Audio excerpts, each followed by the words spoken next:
خبر دے رہے ہیں آپ کو کراچی سے۔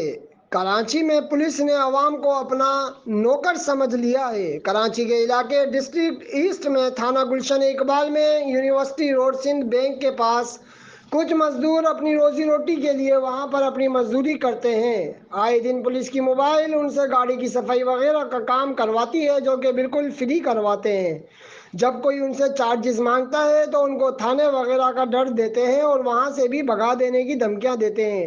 وہاں پہ موجود جو مزدور کام کر رہے تھے انہوں نے بتایا کہ ہم اندرون سندھ سے آئے ہیں، ہم ان سے پیسے نہیں لے سکتے، مجبوری ہے ورنہ پریشان کیا جاتا ہے۔ یہ ہماری پولیس ان غریب مزدوروں کو کب تک کرنا چھوڑے گی؟ اے ایس آئی کرسی لا کر مزے سے اپنی گاڑی کی مینٹیننس کا کام دیکھ رہا ہے اور ایک بچہ جو کہ بالکل چھوٹا ہے اور گاڑی کی دھلائی وغیرہ کر رہا ہے، جو کہ ایک سراسر زیادتی ہے۔